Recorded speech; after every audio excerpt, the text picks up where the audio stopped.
Hello there, Lunar Squadron, welcome back to the channel, and welcome to Yavin. You guys heard that correctly. We are just above Yavin. We are in Yavin local space right now. If you guys have been staying up to date with the channel, you will know that both Nick and I got the wonderful opportunity to actually play LEGO Star Wars The Skywalker Saga a few weeks before its release. Today we are going to be showing you never before seen gameplay of Yavin. We're going to be going all over the Yavin Rebel base, and we're going to also explore a little bit of the space around Yavin, that Yavin local space. There are so many great details and a lot of cool answers to some questions that we've had for straight up years by now, so I just can't wait to get through this. We're going to let it play through naturally and kind of just chat through it on the first pass through, and then we're going to go back and break down some of those key details and answers that I'm referring to. But first, just a few messages from Nick.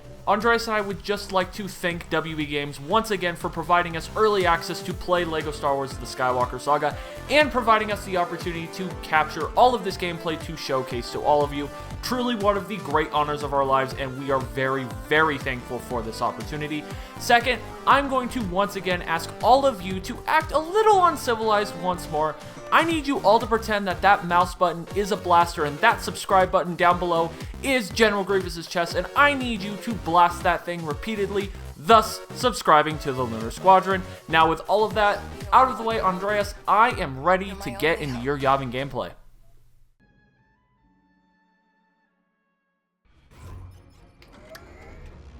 Alright guys, so where this gameplay leaves us off here is actually in Yavin local space. You see, I had just finished the previous level, which was some rescue, and this is actually the first time that I got to use the flight controls in this game, so please do excuse the tutorial screens that are popping up here. It kind of frees my progress a bit.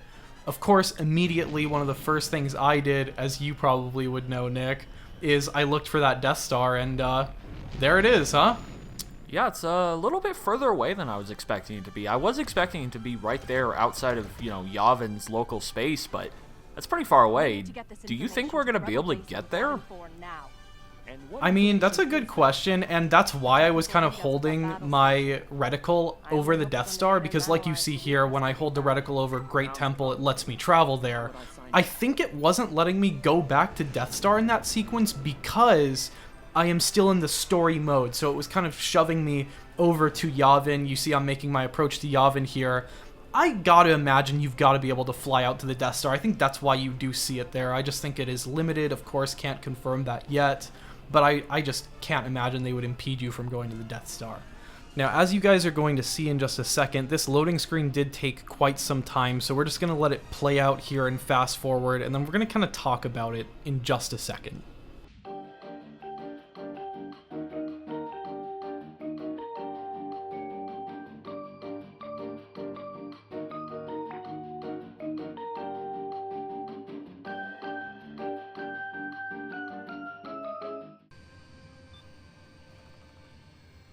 Here we are, Yavin IV Great Temple.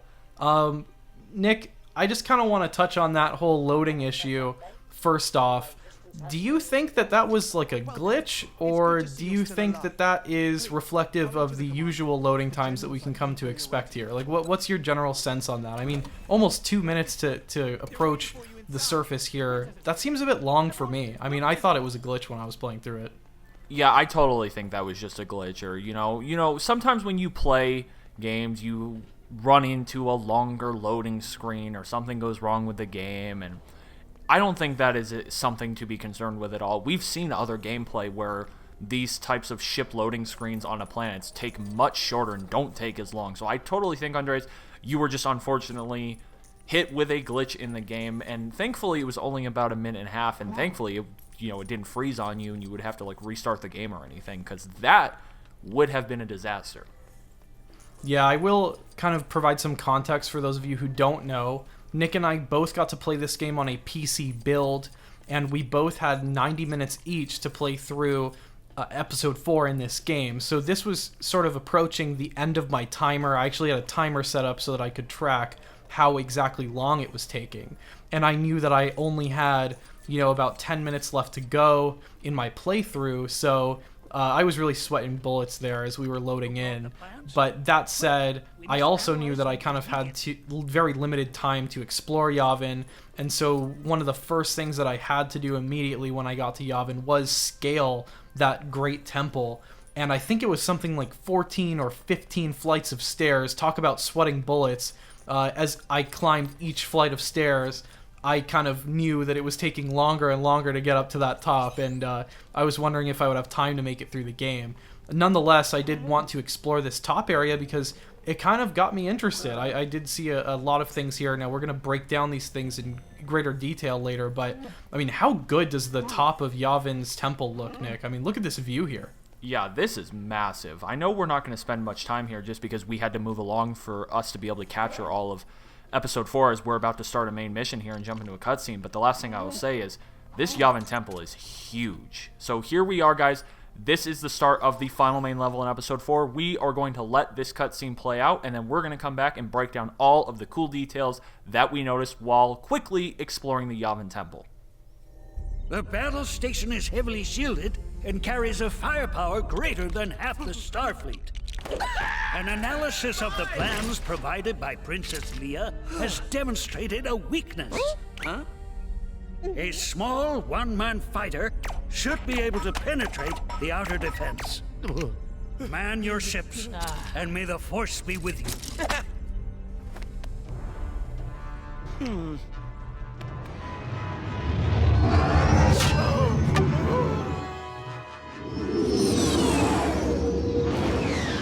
We are going to be starting our breakdown of this Yavin sequence actually on the outskirts of the Great Temple, and I think this is because I've heard a lot of you ask questions as to how explorable Yavin is going to be outside of this temple. I've had a few people ask me if I think that we're going to be able to go into this forest that is surrounding the Yavin Great Temple, and I think this is the best shot I was able to get in my playthrough of that forest.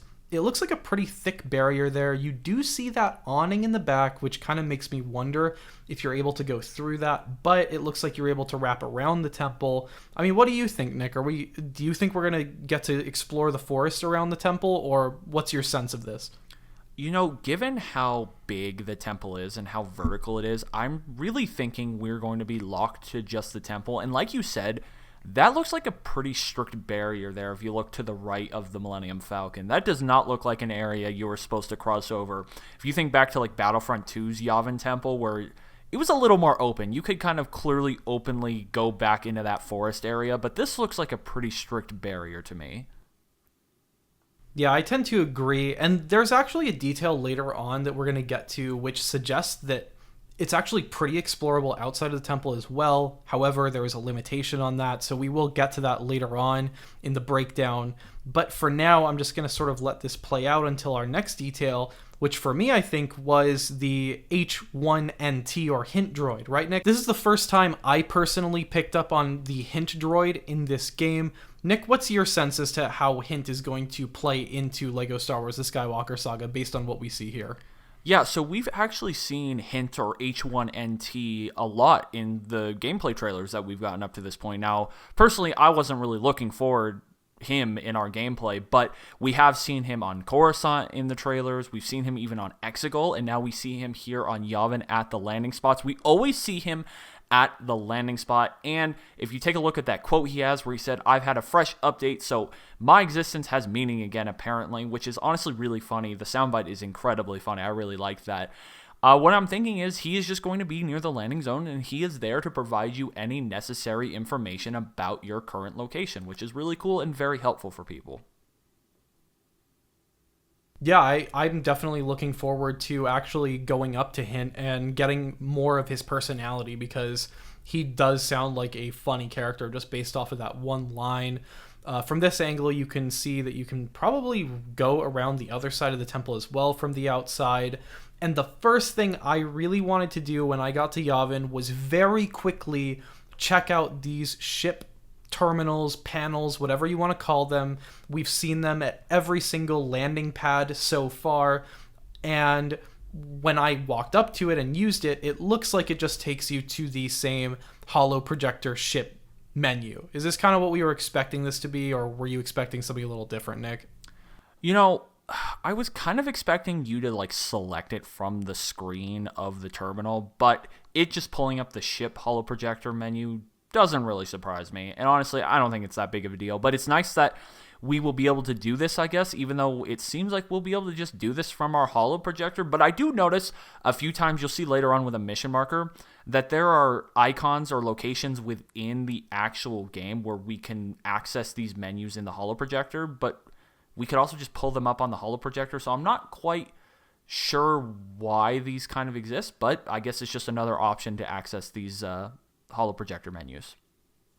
Yeah, I guess it is like just a nice little shortcut just to have it. I was personally expecting a different interface there, but looks like it's just going to be that same holo projector menu. The next detail that I did pick up on personally was how the rebels here react to the presence of Princess Leia. We see the rebels saying, "The princess is here, everyone look busy." When I was playing through this really was a cool thing to hear, because it made it feel like that world is reactive to the characters. It kind of reminded me of what we saw with the Ewoks bowing down to C-3PO again. It's just a lively world, isn't it? Yeah, it really is, and I feel like this is a point that we continue to go back to time and time again. It was something I really wanted to talk about in our Mos Eisley gameplay, our free roam gameplay, is just how alive these locations and these planets are, and that is going to add so much depth to LEGO Star Wars The Skywalker Saga that I just don't know if people really realize or appreciate that enough yet, because one of the biggest complaints that I personally had and that a lot of people in the community had for Cyberpunk was just how dead the city was. And I've brought this up before, but that honestly makes a huge difference. These NPCs being alive and reacting to you, the character, and to your party is just going to add so much to this game, and I love it. I cannot wait to explore more locations and just interact with these NPCs, because it really is going to help take this game to that next level. Now, it wouldn't just be sufficient to have a world full of NPCs that are, vibrant and numerous, which we do see throughout the temple hangar here. Just so many NPCs walking around. We also want things to do in this game, and it looks like there's no shortage of that as well. One thing that I'm just noticing here is actually, isn't this the dark side icon to the left over these crates here? Any idea what this could be, Nick? I just noticed that for the first time as well. I did not notice that when we were going through the gameplay.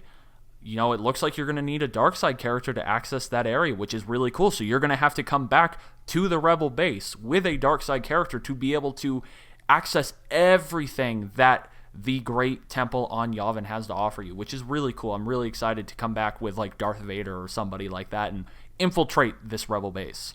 And speaking of things to do in the Rebel base, in the temple hangar specifically, I think this is personally the first view that I got of one of those data cards. I know I peeked over at it when I was doing my playthrough, and I was just thinking to myself, I want to figure out how to get up to that pillar there. I saw those handholds, and I really wanted to go check it out and figure out how to get up there, because it does look challenging.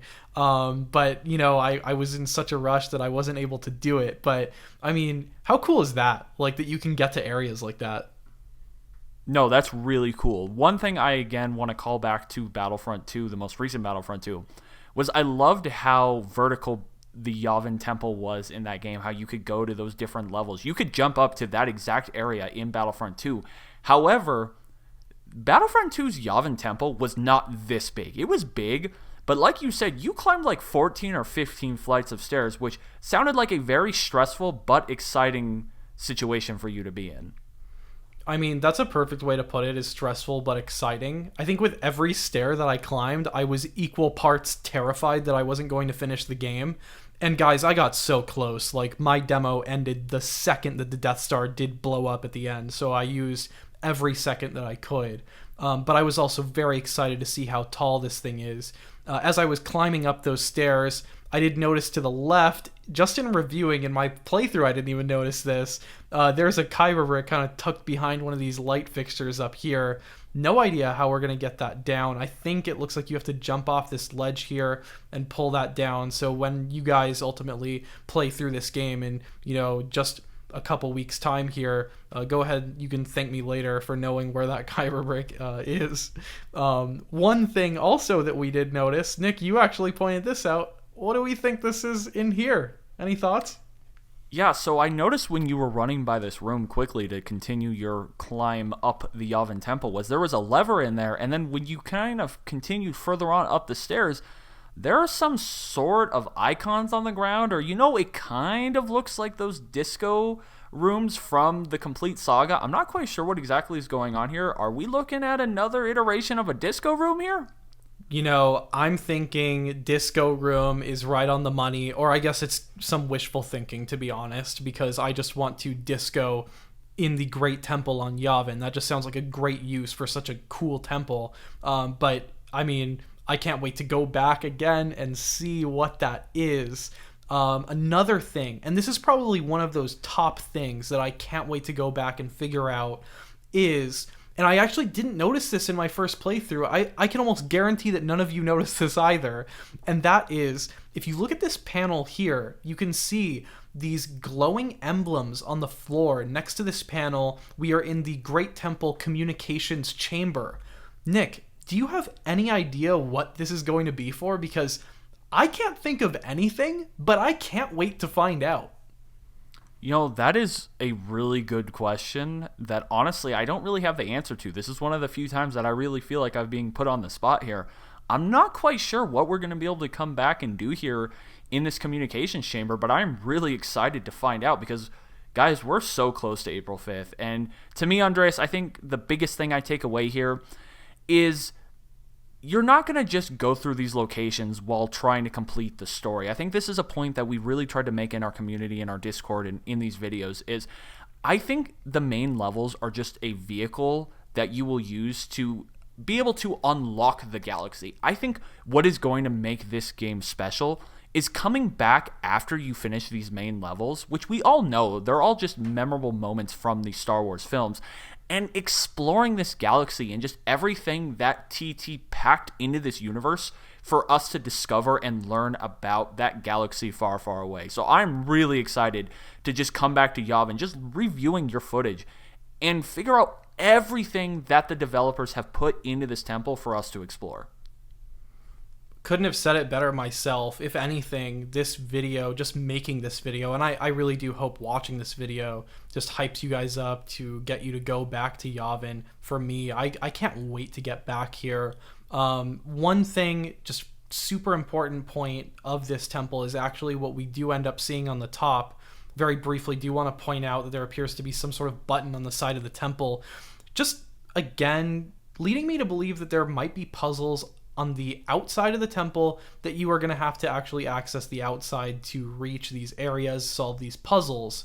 And speaking of going outside around the temple, if you look far in the distance here, you can see this ring of studs around what looks to be a Kyber brick.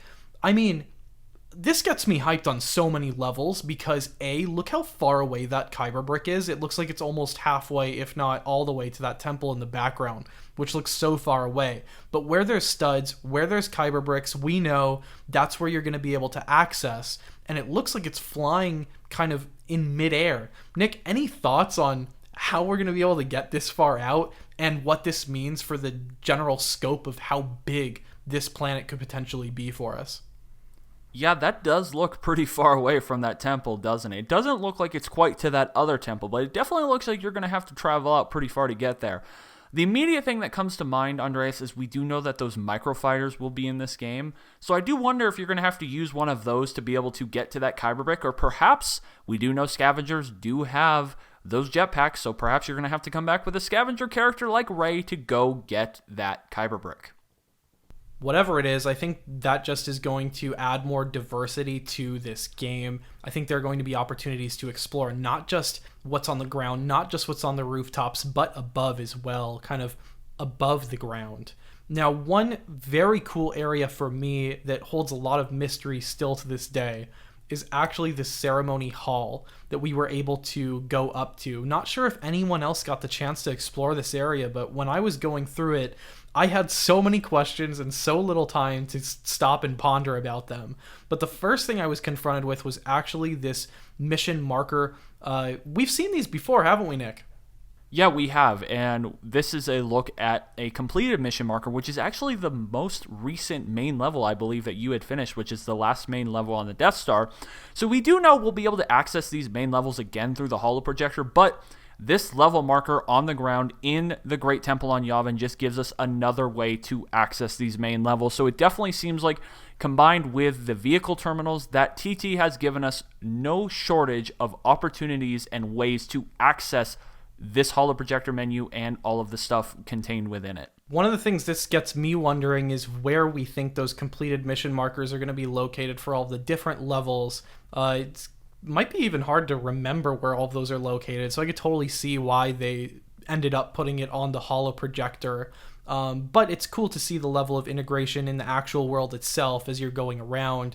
You can see your progress in the game as well here with this terminal in the center of the room. You can see that same block that I saw in certain doors in the Death Star, which showed me that, I was in the story mode and it didn't want me to access those areas. Same thing here with this progress bar.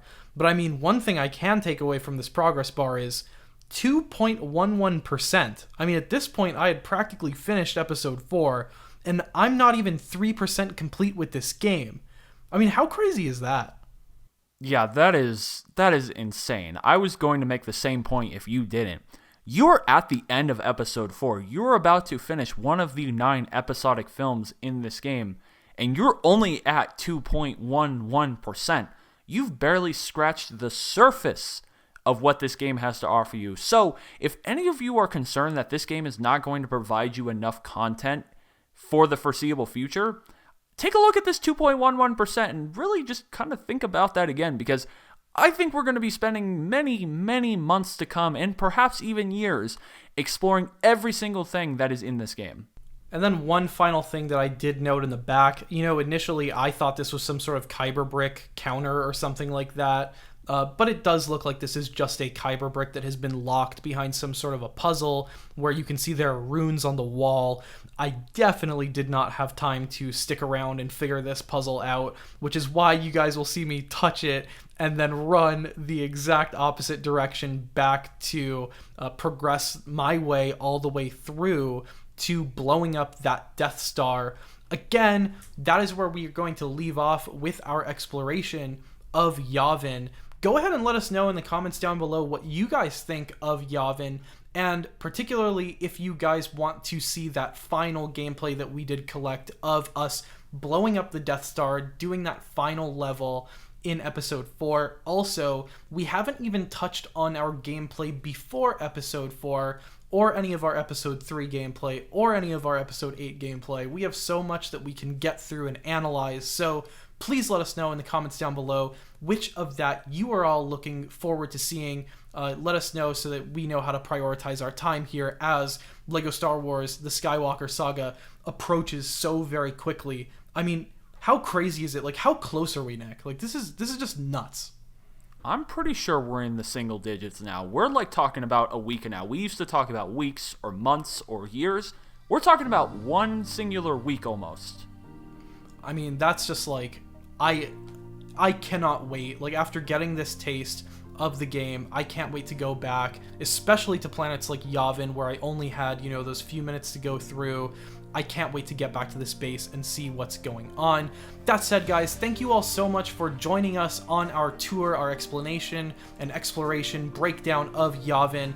It's just so great to have you all along with us on this journey as we explore the galaxy here. Also, I want to give a big shout out and thank you to our friends over at WB Games for allowing us this opportunity to play this game early before release. If it were not for you, WB Games, then we would not be in this position to share this information with our sub base, with this community. So thank you so much for this opportunity. Also, thank you all so much for watching. That's going to do it for this time, and we will see you all next time.